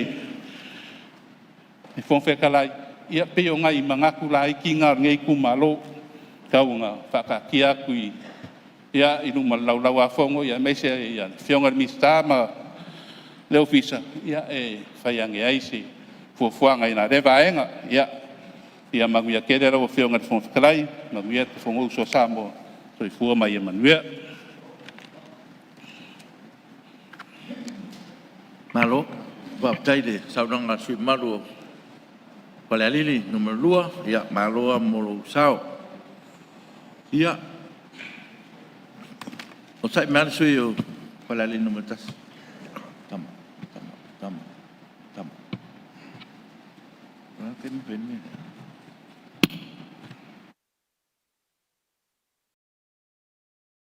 o taparo fionga tama sai Palemene mo le lafo lau whiongan fung fitalai o mai tawina o amatana whaiwi u ia tātong taupu. O le anganga ina ia mwhai o na whamaya ala whangasorongo o le tātou tiunga leo le tūlafono whawai. O na tātou amatai lea i le vai asufou ia tātou ngaruenga o lo whasono mai. O le anganga la lea lau whiongan fung fitalai o matau atuai o to e to lua sui mamadu o lo fia sao no le tātou tūlafono. Ia e le ala rea whātu atuai le lafo ina ia whātatia ese a tātou tūlafono tū mauto sifurulua pui pui tasi. Māwa no ai le whaawa wina o whelaflafo inga i sao noanga e lua o lo tutoi whātasi ai malautari atu ina tāu kuna la ngā i sao noanga le tūlafono te whaofi.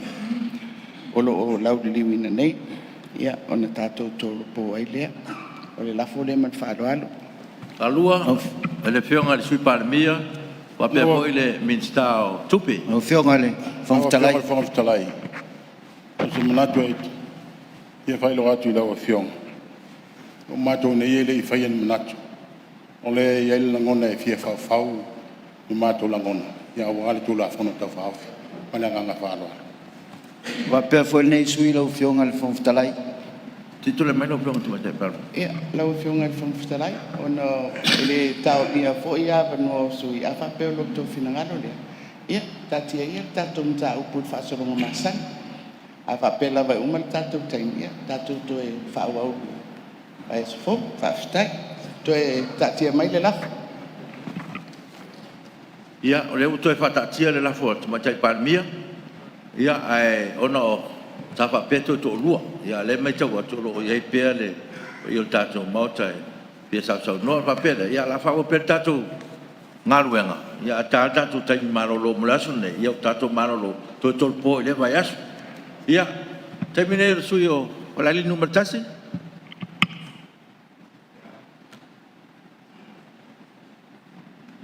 Aftai tele lo fongol fondo la no vel nei tu malo e Faisula sumatu sao.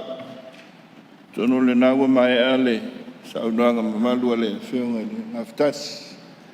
Patalo fai le fono mamalu Samoa ale Palemene. Fiola fionga ele. Fonga fono fionga Palemene male kapeneta. Su mamalu Palemene le fono lava Samoa. La le fono mawalunga. Pena foi patalo foi tapo inga mamalu. Ya, si tātou atunu. Me lava i mangu te tele se e pai e mangoiti. Ai whapena le tāpo inga mau. Lau whai ngā luenga te tofia le Atua. Fiola ngā whamalalo nofu. Tawanga i se a whale ali. Tāpo i maia. Se koe su tātou sao. Lau whengot wang talai e fia maua muli la ngā whawhitai.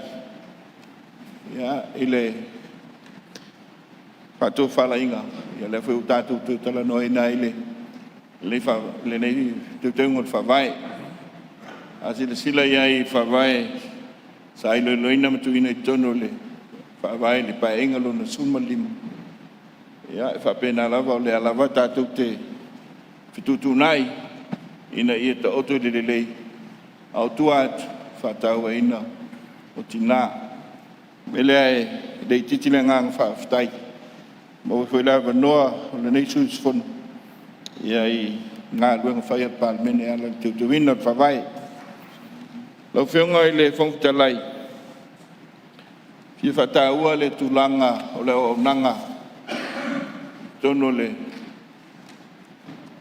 ia I rātou e o lo tau mwhaia le tusinga o tātou tūlafono a me se foi ai te tono le tātou lo Fiscal fono lo tau tua ina lau whionga mat Palemene. A sila ia i le tele o tausanga.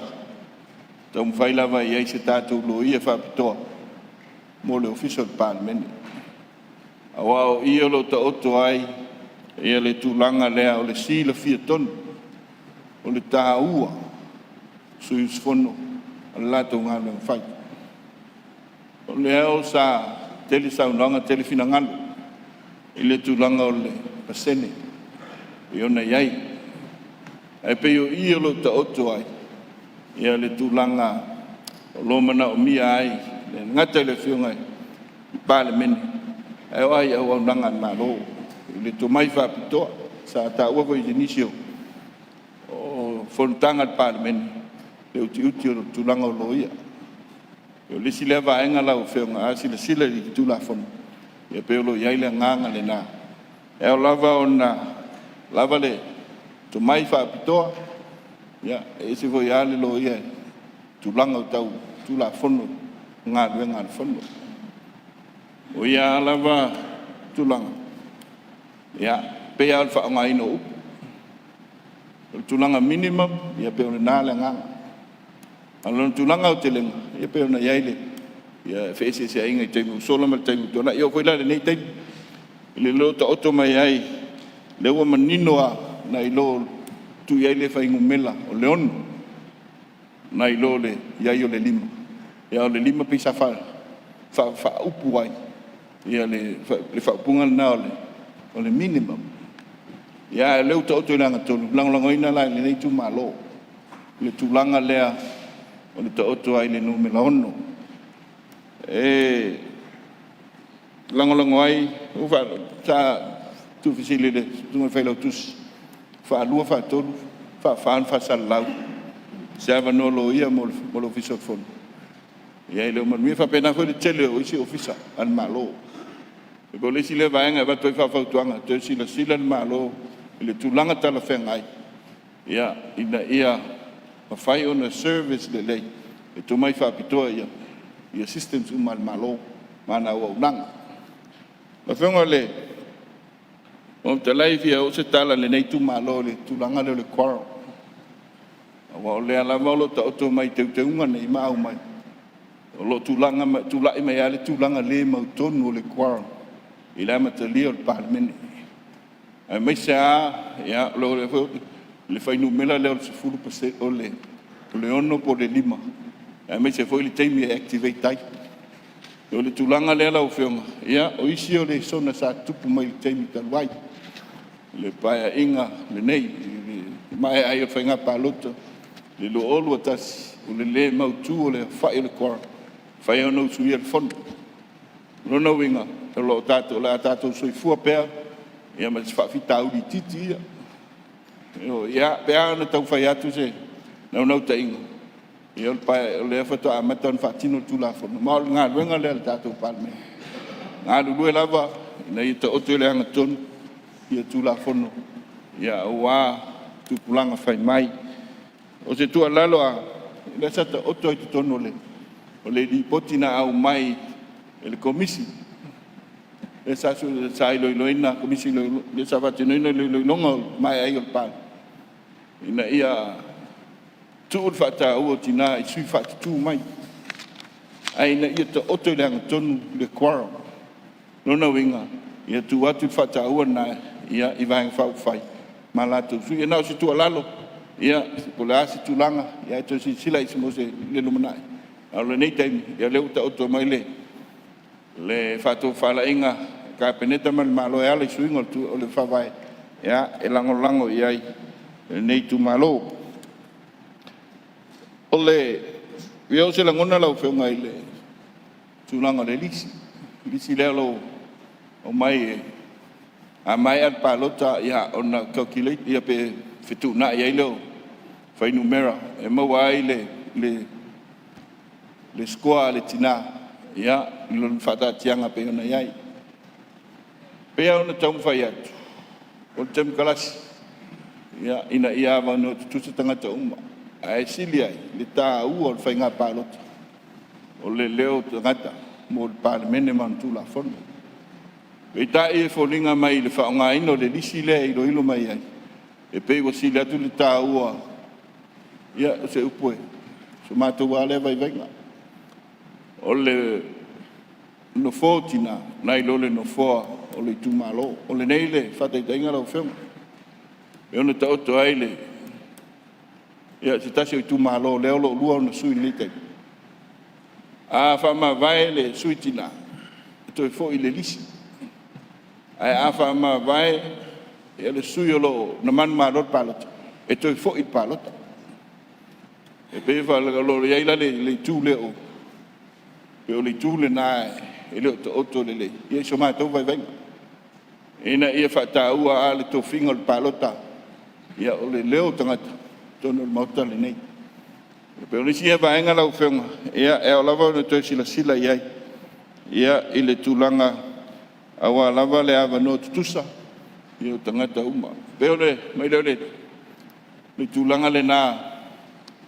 ia i le ava no tusa o tu malo ia le fa ta ua tina mai tato huanga nu maninoa tolu nu o tama nu o tina a le tuta ua i so matu longona o le nei tu malo o tina o lo iai le fa mo ngata ua o le numana esa o ila tu va i lo tu fale o alo mo fa na ai mai se le soi fo tu Tupua mo manuia o ainga le si le roll ta ua tina le lo mai o ia le nu o tama o le pule ali fai pule ia mai se le nu malu tina o pule ngalua sa o mo te mai tai fale tua mo taus o le tele o nu o tina le nei vai ta mai se a nu o lo fai nu ia o ta o toi fale tua mo taus le nu o tina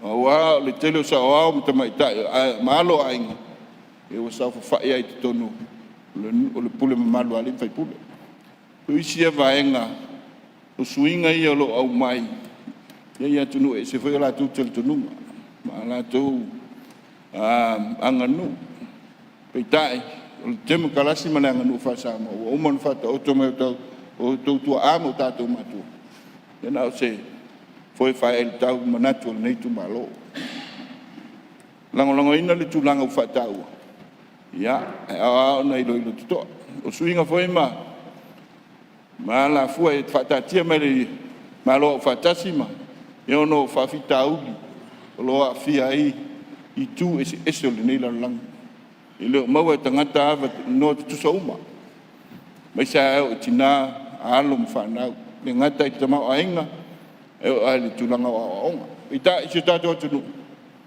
no lo manuia ma le leina uma mai se vo ya lo to file mu me ile pule malu ali fai pule ele lango ina tu lango yeile swingo tu la forno mai se fa vai ya ai fo no tainga ne ia mau sali mau tu ia la tatu tu ma la tatu wanga lo fenga fong tala ia no mai lele ile tu langa lele taimi activate tatu no na ua vatu se langona vai le taimi activate ia pe pawane na ta u fo telo su ia ele fai long facili pe le quorum le ne mele ai atonu e o lo manai o lango ina tu lango to mai ia le lumana tau au na to oto ile ngatonu le fai le quorum lo tu lango lo mai ai e tatia se yo o ai da uma ia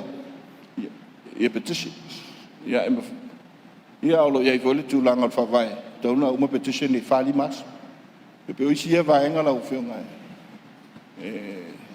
watu ese no tengo le tu malo fai uso ma tu tala la ufionga con talai ele tu langa le tatu formula le ya atonua o tele ia sa no ngal mota mai lang ina fo lo su a pawasi me titi so ma tu vai venga pe o le tu le o lo tau discriminative in nature o le use of whangaina o formula mai o le tūlanga o ngaunga ia e le o mauawa no tusa uma O le nganga le na ia e ta ua le toi sila tutoa i le whaongaina le formula. Ina ia mauawa no tusa. Sa fisilingia le taimo tatu pesiti ngole tali na umai. O le ina ia lango tasia. Ina ia have a level playing field. I tumalo la poma i tumalo la iti. Pe tai o lo ta oto mai i le whamamanga o whaongaina o suita mai tai. It's like it's a national seat. Ele ili tumalo. Ono winga, ele la efite na i tu i lua. Pe le ngunga le na. O lo mana e definition mulmuli le na. It's a national seat. Ya au lai whaongaina le fomi. Ia pe whapena. Nganga le te talo tuai. Te 2 minuti al sui. Motu ngā awha. Ia awa le whaamoe moe. Ia o le suingo le tatu whawai. Lo whionga le whamtalai ia. Ua mai ia. Nono ta ingo le nitu malo. Mo le atu le nganga whaafitai. Ia. Ma le nganga whamalo. Lo whionga. Ia awa le whaatautai o whono. Nei foi usunga whono le atu. No manuia. Tai on malo mal ka peneta. Nuia sui whono. Mal tapua inga Samoa. Sui fua. Alo. Aptai, sau noe lau whionga le. Sui malu, sui whono mai whalalinu me tasi. Ia malo, aptai mo lo sao. E tu sai o tato tula whono tau whaofi. Ia. O le amnua nei o sui o. Ia. Mo mai sui le o analofi numero tasi. Ia. La amnua le o lau whionga. Sui malu. Tula ia i le aba ma le whanoano. Sori tuina ai le pai o le maut. O te whaafitai lau a whionga le whamtalai mo lo wapanoa. Ve ia le nei tula le aso e whaatalofa atua i lau a whionga. Whamtalai. Whaatalofa atua i le pai a maulunga i lau a whionga i le Palemene. E mese ngā malo le Minister Kabineta.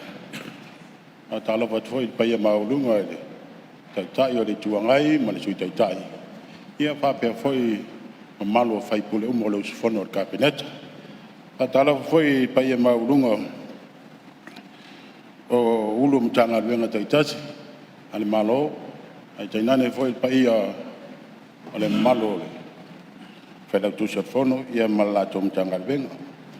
Le whangaloina foi whaatalofa e awale au malo le tato malo ma le masiofo. Fiora sui o fono sui tau fia. Ia tainane foi le fionga i le whamsinsiri, whapea prestene, ma le mamalo whamsino. Talofa foi pai a maulunga i le au whainga ruenga tatofia Samoa. So se whata whai taulanga. O wā le waa mana ipo le tala lei. Ia wā se manui o Samoa mo a tai au. Talofa foi pai o Samoa na whaafonga tapuai. Samoa nei. Ia mai se foi o Samoa o a firma papa au i atunu mau. Na wa fionga le fono fitalai. Hei tau whaisi manatu le nei tu maro o ana alofi numero tas. Tu sai mana tu la fono tau whaofi. Tei whai a sau tala o tono la aulotu. E awele ava noi tina. E whai a tono la aulotu. O le mea e fi ngalo i tina. E whape nana ma lolo iai tamaha o le matu. O loula ngona e whaata ua i a te au tina. E le pepelo le tala, e mo i ala utala. E whaata ua tina ma lato sa whainga. Ina ua whaanga solo nei mta upu mtitilo mwhanongo longo i le tofa ma le whautau tanga sa i tona maut. E la ngona ai le whanoa noa. E pei se tu la fono e tongi le moa i ulafa. Pea manatu i tina. Ne ai se sao po se i tu malo e whaasino yala tau pea tu lai mai. O le whanau noanga. Ao le anganga whaafitai i lawa whionga le whangutalai ma malo le fono. O le hata ua ia lo usui tina i to tono le Palemene. Ua foi o langona le lei o fautuanga, o mea le lei e fautua ai tina i te tono le tātou whona. awa se manui o fon tanga sa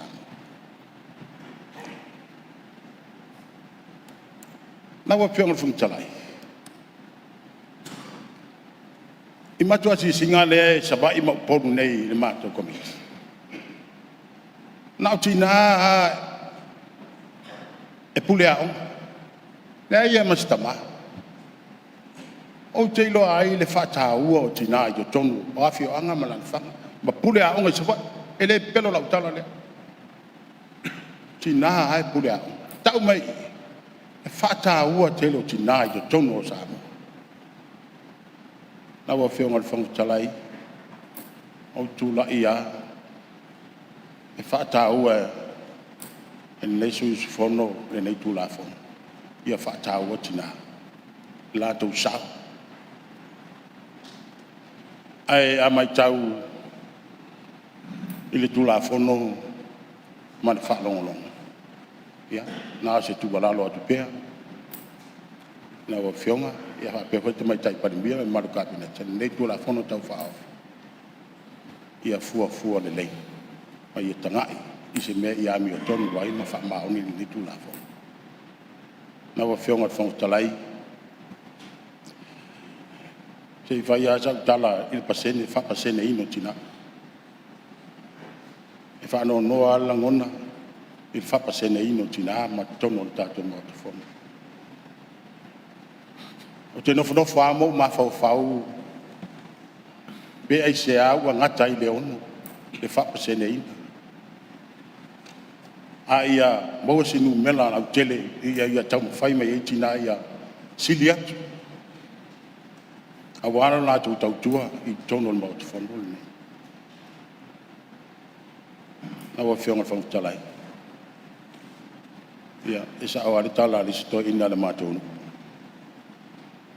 il fanga faolo na fi ile o mau tonu por alfa pasene ina fanga faolo to ina le e mutu tu lo war fa fo e teme fa pe lo la manatu tu la fono nei fa pasene ino tina tato wo ye teme fa pe le polar sa ongo nei me na wa fionga fono o se manatu na nei tu malo ai lango ina e fa mo we ai me le anga fa la fa tai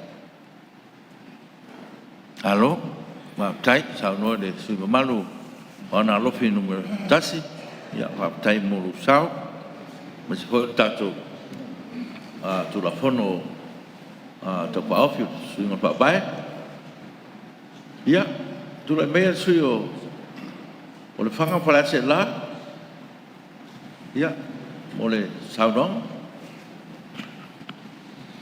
lo nga ngai ye fa manua tu dedi o me uma fo yo tonu ya tau ye fa manu lo na sua fa pa ia lo nga ngai ye fa manua tu dedi au fo ni ngalo se me tasi ona me alofa patalo fa tu la o fio ngai le fon ftalai nei taiao patalo fa tu fo i lo fio ngai le tamatai Palemene ali mata mai tai o kabineta ya le foi tu le yo lo fionga le tai le tu ngai le sui tai ya fa pe foi sui o tato Palemene ya ele ngalo foi le tapo inga Samoa wa tapo ia le tato fontanga le taiao ya ai mai se foi yo fa fe ngai ngata ulang i so se fata fai tau langa o lono noni manu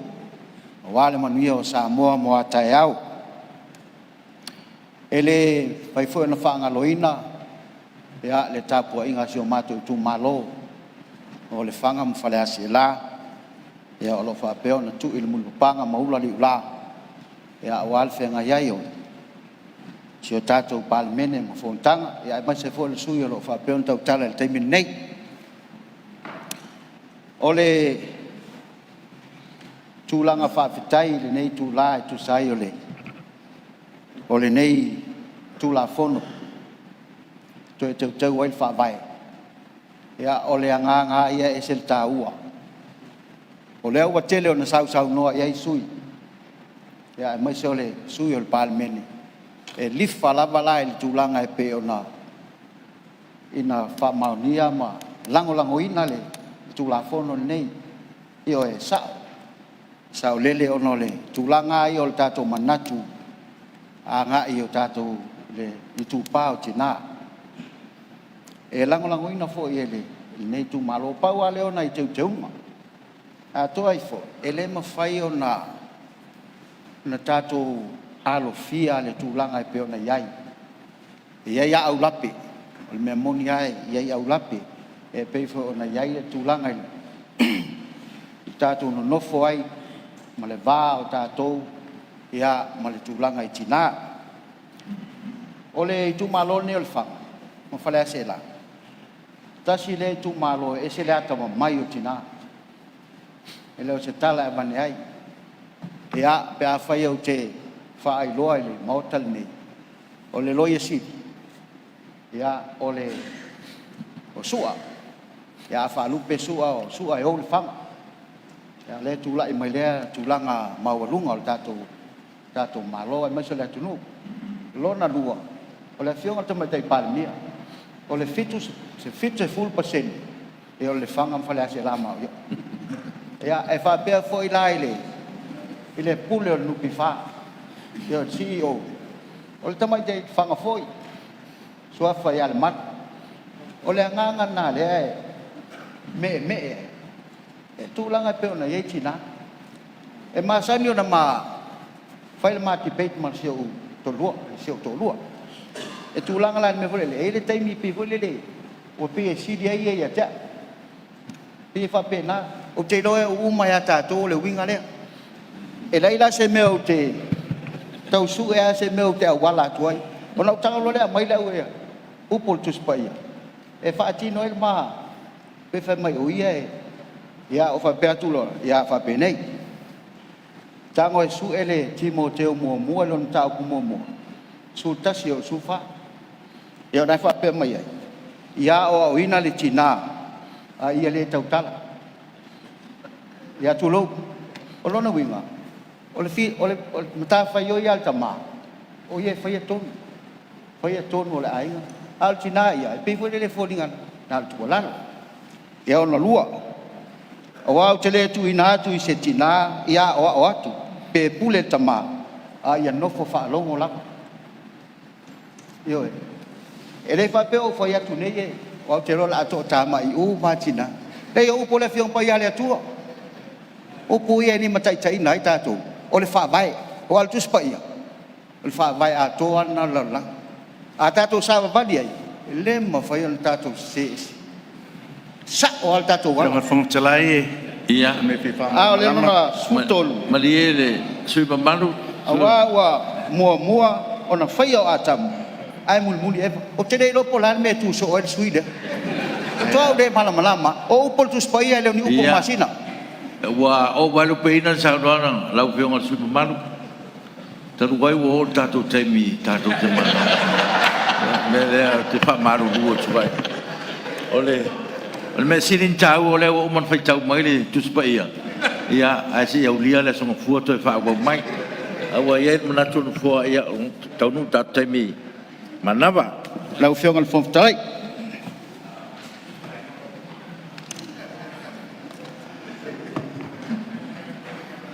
ia taruai leu tatou tau nu tatou taimi manava ia malo lava le sao noa i tau fionga ia le a maua lava noa le sfono lo nai ia ua lava le tatou tanoina tatou tulafon tau whaofi ia e mamole tuan whaptetere wha maloa le sfono nei aso ia e maise po nei vai aso atoa whaptai e tua i sui mamalu na sausau noa nei aso ia malo ta pena whaptai po i mole tau whasa mati al tatou tulafon tau whaofi tai po i tapo inga asu tanga renga whalaptonga tatou malo ia malo le tapuai whaptai atu tapo inga whafonga Samoa ia i on tulanga whaalupeina malo tapuai whaptai te taro ua manuia le arwhaiwa Palemene nei vai aso o no lau tapo inga mātou talo ia sanganga le leile tua le pai o le tunu ia manuia tere le alo atu si o tatou tunu i whainga malolonga pae ungo nei vai aso Pe a tātou tala ia pui pui le li lo o tau soi fua o apo nisi pe au lo whaatari mai ia ngale lei le tua. A tātou tere tolpo tau sang atu suspono po ngā ngai po maunga numero lua se sao nisi tātou talo e whai wal tātou pono. Tu whātasi o tātou loto mā nganga, tātou tala sofa tama le alo ma le nganga pa ia. Whawhitai tele Iesu le anga lofa sili ese. I lo walofa malo wanga le lei tutuli loa ia Samoa Atua ma le nei Palemene. Sa e mua au, ma muli au, ma e loto lotoi le mea nei. A whea ngai lau Palemene ma whe lafo a inga a wa Samoa mo a tae au. Vi ia oe i lo walofa malo wanga le lei. O ani mea ua mātou whai e sili ai lo vi inga. Vi ia oe le atua lo mātou tama. Whamangalo lau Palemene nei no lātou se mani o lātou a leo le tusa ma lau si le whanga. To ele i luma o lau wafio le mataua o le toto pa ia o lo walupele na whamatanga i le sātau. Se ia e sau wai le nei maota le atua lo mātou tama. Mātou wala au i lau wafio se ia e whamamalu ma e whapaulo mai. Le nei maota i o na tūlanga uma, le atuai, fo i pēa le vi inga i a te oi. Wai ule whi au mana ngā ruenga o le nei aso, le atua le mātou tamai, fo i pēa le te talo ma le vi inga i la wafio. Awa ana le se noa oe le atua le mātou tamai, e le tau i manu le mātou whamai. Le ase taimi o la mātou te tala mata ape i le aso nei, a ni ngaluanga fo'i ele i uma o na whaamae aina. Tudi loa oe ele atua lo mātou o nganga pai. I ule aso ina ua pōtu maulo wa lofa mlo wanga lele. Fo'i lo vi inga i atea. Se ia e whamanuia Samoa atoa, a mata mai o nao si a pā ia, na ia matau whanawiti. I lo lava suafa o Iesu ke liso lo mātou ali. Tua whatama le alo ma le nganga pai. Amen. Malo, haftai. O te whasilatu a tōpo nei tau manga pono au pai tūla pono, te auria le songa fua, a so tolu o mati no olu o lima, le tūla iwa tō suhuru tae au.